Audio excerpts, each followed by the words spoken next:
Kali ini kita akan bahas PT Pura Delta Lestari Tbk dengan kode saham Demas. Di sini kalau kita lihat pergerakan saham Demas ini di tahun 2018 sampai 2019 cenderung naik ya. Lalu sempat turun di 2020 karena pandemi, lalu sempat naik lagi di tahun 2020, lalu 2021 sempat turun lagi ya. Lalu cenderung sideways ya sampai sekarang di tahun 2022 dan 2023. Oke, kita langsung cek ya untuk pergerakan saham Demas ini dengan kinerjanya apakah hampir sama. Di sini kalau kita lihat di tahun 2018 saham Demas ini sempat naik ya, naik langsung turun ya sini.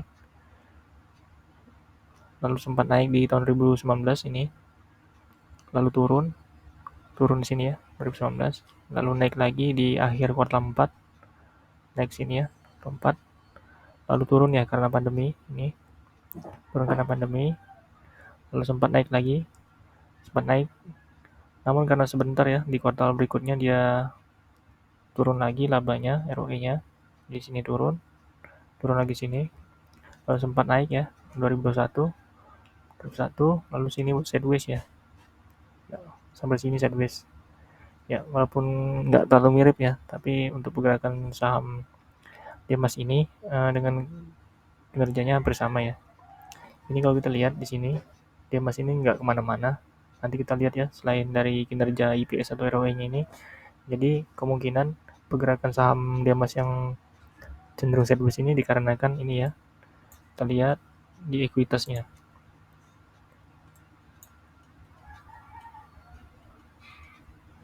Jadi kalau kita lihat untuk Demas ini ekuitasnya nggak bertumbuh ya, malah menurun di sini dari tahun ke tahun.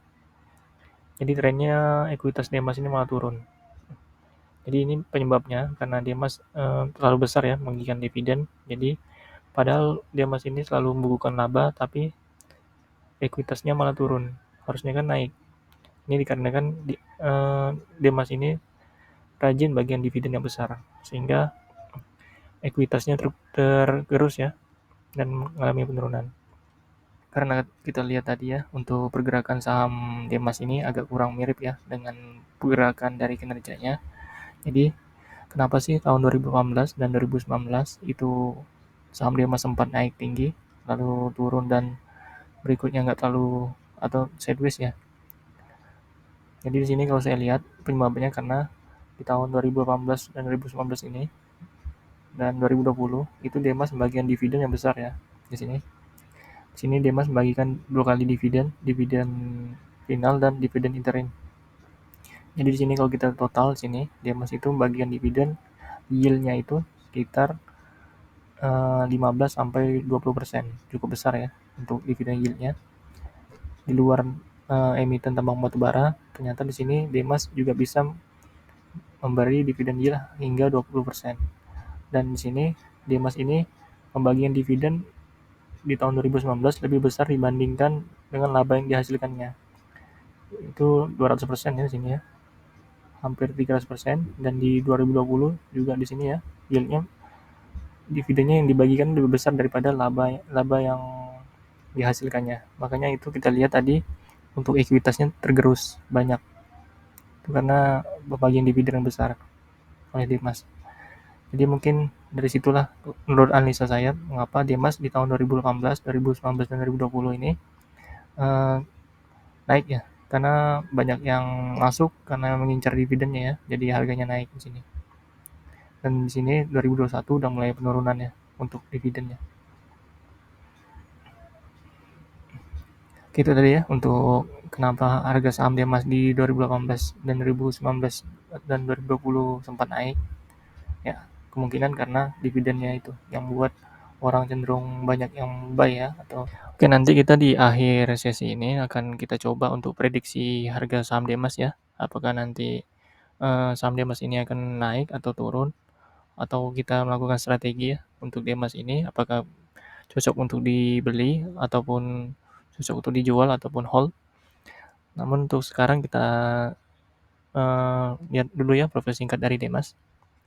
Jadi Demas ini masuk ke dalam bidang pengelola dan pengembang real estate ya. Sini kalau kita lihat sini perumahan, apartemen dan kawasan industri ya. Lalu di sini untuk dewan komisaris dan direksinya bisa dibaca sendiri. Lalu jumlah saham yang beredar sini ada 48,20 miliar lembar saham dan market cap-nya lumayan besar ya, 8,1 triliun. Lalu jumlah saham yang beredar sini ada 17,7% untuk masyarakat, nggak terlalu banyak ya. Namun di sini karena market cap-nya cukup besar, walaupun cuma 17,7%, Demas ini masih bilang saham yang cukup liquid. Jadi untuk kalian yang punya modal besar atau investor yang punya modal besar, nggak usah khawatir karena sahamnya bisa dijual belikan dengan mudah karena liquid. Itu tadi ya untuk profil singkat dari Demas.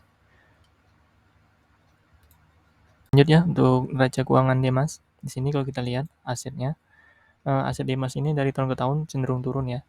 Sini kita lihat ya. Aset itu terdiri dari ekuitas dan liabilitas atau hutang. Kita lihat apakah penurunannya karena ekuitasnya atau liabilitasnya. Jadi kalau kita lihat di sini ekuitas dari Demas ini turun ya. Jadi itulah yang menyebabkan Demas itu asetnya turun. Dan seperti yang kita bilang tadi ya, untuk ekuitasnya turun karena Demas cukup besar ya bagikan dividen di tahun 2018, 2019, dan 2020 ya. Kita lihat di sini langsung turun ya ekuitasnya dari Demas.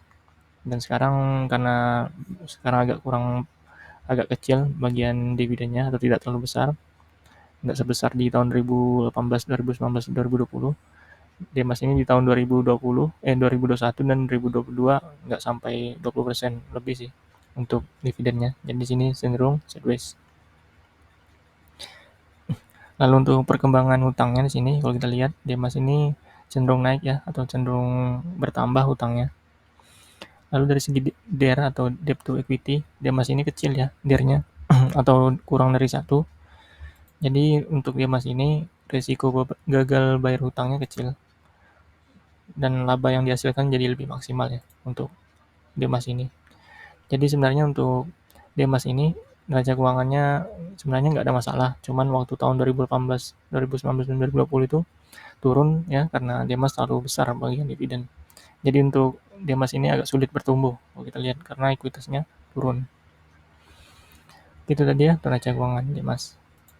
Lanjut ya untuk kinerja perusahaan Demas. Jadi di sini kalau kita lihat untuk pendapatan atau revenue Demas ini masih kurang stabil ya, hampir sama dengan emiten-emiten properti yang lain.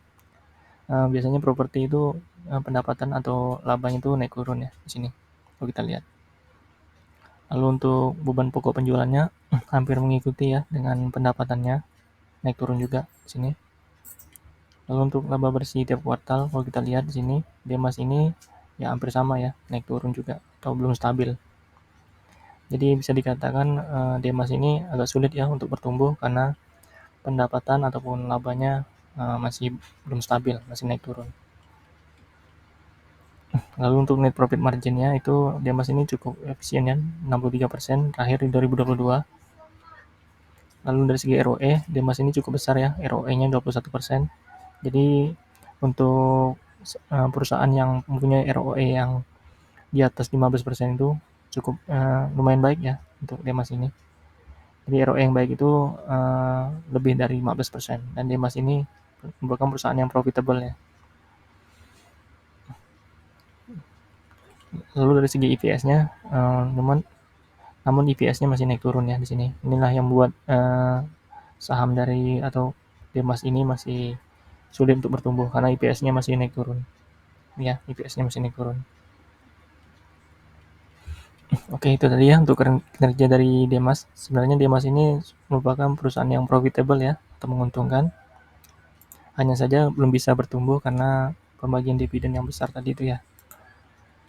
Dan labanya masih belum stabil. Kita lanjut ya untuk valuasi saham Demas. Di sini kalau kita lihat untuk book value-nya, saham Demas ini cenderung turun ya book value-nya. Ini dikarenakan ekuitas dari Demas ini menurun. Jadi book value-nya juga otomatis ikut turun ya book value-nya. Lalu dari segi PBV, Demas ini tertingginya sempat 2,0, sekarang tinggal 1,4. Jadi kalau kita rata-rata sekitar 1,8-an ya. Jadi untuk PBV-nya 1,4 ya. Jadi di bawah rata-rata untuk PBV Demas ini. Lalu dari segi dari segi PR-nya, price earning ratio-nya, Demas ini termasuk yang murah ya. terakhir di tahun 2022 PER-nya itu tinggal 7 kali, artinya masih di bawah 15 kali ya, jadi masih murah. Namun untuk sekarang PER-nya itu 13 kali. Karena labanya turun, jadi PER-nya naik ya, daripada kuartal 4 kemarin yang sempat 7, 6,7. Namun kalau kita lihat ya, nilai intrinsiknya menurut saya harga wajar dari Demas ini 600. Jadi sekarang harganya Rp460, jadi masih terbilang under value ya. Jadi simpulannya untuk valuasi Demas ini masih terbilang under value. Kita lanjut ya untuk strategi perusahaan dari Demas. Jadi Demas sudah menyiapkan sejumlah strategi ya untuk meningkatkan kinerjanya. Jadi untuk memenuhi kebutuhan dan memastikan kepuasan para penghuni, pelanggan dan pekerja di kota Delta Mas, Demas ini mengakuisisi lahan hingga 350 hektar ya dalam jangka pendek menengah. Akuisisi ini seiring lahan yang didapat dikembangkan akan habis dalam waktu 4-5 tahun mendatang. Jadi di sini Demas strateginya mengakuisisi lahan ya atau membeli lahan untuk nanti dibangun dalam waktu 4 atau 5 tahun mendatang. Lalu di sini Demas juga untuk meluncurkan kawasan data center ya. Jadi strategi Demas itu mengincar untuk industri data center. Lalu di sini juga Demas juga meluncurkan produk-produk terbaru ya dan produk komersial baru dan akan terus mengembangkan konsep kota terpadu ya di kota Delta Mas ini.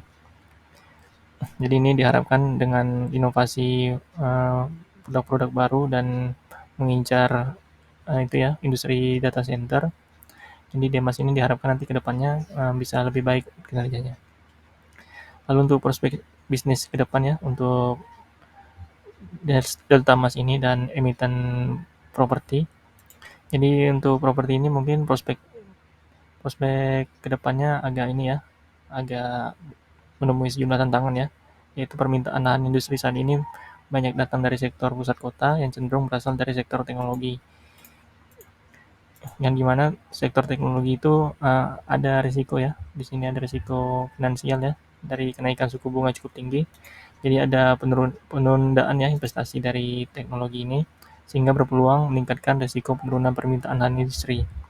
Jadi karena suku bunga yang tinggi, jadi kemungkinan dari beberapa sektor industri, contohnya teknologi ini, kemungkinan menunda dulu kegiatan investasinya atau membeli lahan atau properti di Demas ya. Namun katalis positifnya ke depannya karena Demas ini udah mulai ekspansif ya dengan beli lahan untuk ke depannya, maka kemungkinan nanti untuk ke depannya Demas ini prospeknya masih sangat baik ya. Apalagi nanti kalau udah suku bunga nanti turun.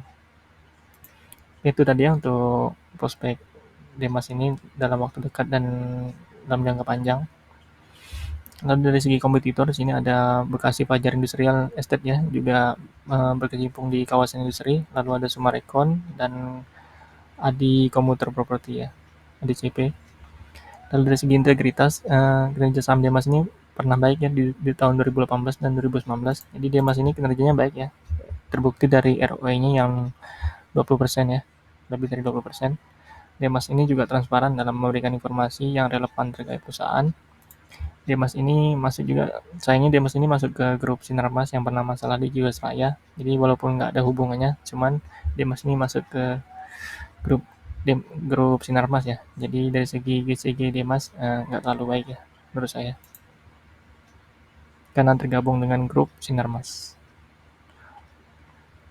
Oke, tadi ya strategi prospek dan GCG Demas. Lanjut ya untuk kesehatan cash flow arus kas Demas. Jadi untuk aktivitas operasi di sini positif ya, karena Demas ini selalu membukukan laba atau profitable. Jarang sekali ya untuk perusahaan properti yang ROE-nya 20%. Makanya di sini kalau kita lihat aktivitas operasi Demas ini selalu positif, artinya uang masuk lebih besar daripada uang yang dikeluarkan Demas untuk aktivitas operasinya. Jadi arus kasnya nggak ada masalah. Lalu untuk aktivitas investasinya di sini Demas di tahun 2018 dan 2022 di sini negatif ya, artinya Demas mengeluarkan dana untuk kegiatan investasinya. yang kita baca tadi ya, di tahun 2022 Demas melakukan investasi dengan membeli lahan ya untuk dikelola 4 sampai 5 tahun ke depan. Jadi untuk Demas ini nggak ada masalah karena ekspansif ya. Lalu untuk aktivitas pendanaan di sini Demas juga rajin ya bayar hutang. Jadi Demas ini termasuk saham yang selalu utangnya kecil ya. Utangnya kecil, darinya 0,2. Jadi dari segi aktivitas pendanaan Demas juga nggak ada masalah karena konsisten untuk bayar hutang atau berkomitmen untuk mengurangi hutangnya.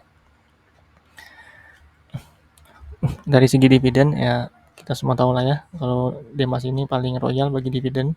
Cuman ya resikonya itu ya agak sulit berkembang jadi Demas ya. Karena ekuitasnya juga ikut turun atau kurang agak susah naik ya. Karena selalu banyak bagi dividen otomatis ekuitasnya tergerus. Jadi di sini dividennya hampir sekitar 20% ya. Jadi sekitar 15 sampai 20%. Namun dia di akhir-akhir ini di tahun 2022 sampai 2023 Demas ini hanya bagikan sekitar 9 sampai 7 sampai 9% ya di tahun 2021 sampai 2022. Berbeda di tahun 2019 dan 2020 yang dividennya hampir sekitar 15 sampai 20%. Itu tadi ya untuk Demas. Walaupun sekarang dividennya nggak terlalu besar tapi masih lumayan ya 10% untuk dividen. Itu tadi ya untuk informasi arus kas dan dividen Demas. Oke, kita lanjut ya. Kita coba prediksi harga saham Demas ke depannya gimana.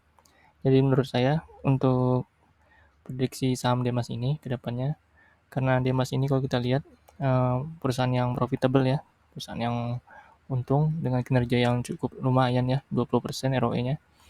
Jadi memang sekarang ini kalau kita lihat ROE-nya atau EPS-nya kelihatan sideways, tapi kalau kita lihat benar-benar ini EPS-nya cenderung bertumbuh ya. Saya rasa untuk kedepannya Demas ini lumayan bagus ya kedepannya. Kita tunggu aja momentumnya nanti. Kalau nanti kedepannya EPS-nya bisa sampai lebih dari 22, itu kemungkinan Demas ini bisa naik ya harga sahamnya. Dan sekarang pun Demas ini valuasinya murah ya. Dan ditambah Demas ini bagi dividen yang cukup besar ya, walaupun tidak sebesar yang 2019-2020. Namun 7 sampai 10% itu masih terbilang bagus ya. Dan sekarang Demas sudah mulai memperbaiki neraca keuangannya dengan nggak terlalu besar ya bagi dividennya. Jadi ada kemungkinan Demas ini nanti dengan kinerja dan manajemen yang bagus ya, itu kemungkinan nanti harga saham Demas ini bisa naik. Jadi menurut saya ya untuk Demas ini, sebentar ya, masih layak ya untuk Demas ini dikoleksi ya untuk Demas. Sekarang ini kalau masih mau nunggu atau dicicil kayaknya masih bagus untuk Demas ini. Lagi pula dia udah menyiapkan itu ya, menyiapkan apa tadi?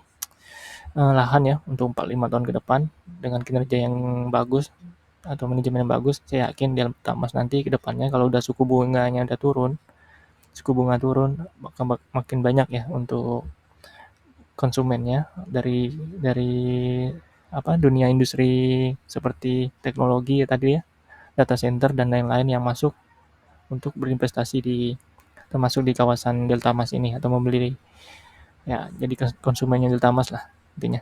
Jadi intinya di sini dengan harga sekarang cukup murah dan dengan prospek yang bagus, saya rasa layak dibeli ya, layak dibeli.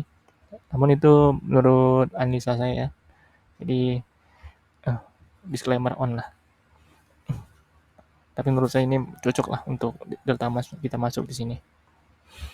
Dan untuk kedepannya kita tunggu kalau nanti sekarang ini pas untuk momen beli.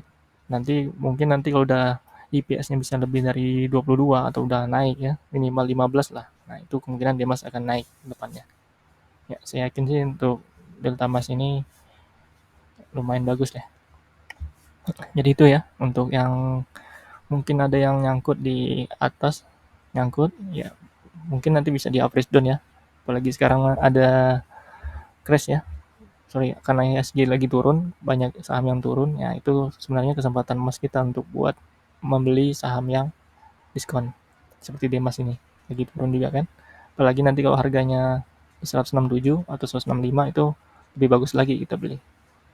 Jadi kalau yang nyangkut dikit lah ya di 174 kayaknya nggak ada masalah sih untuk Demas. Lagi pula dividennya juga besar kan. Masih belum tahu nih di tahun 2023 ini kayaknya belum belum bagi dividen ya. Mungkin di bulan Mei atau bulan Juni Demas biasanya bagi dividen.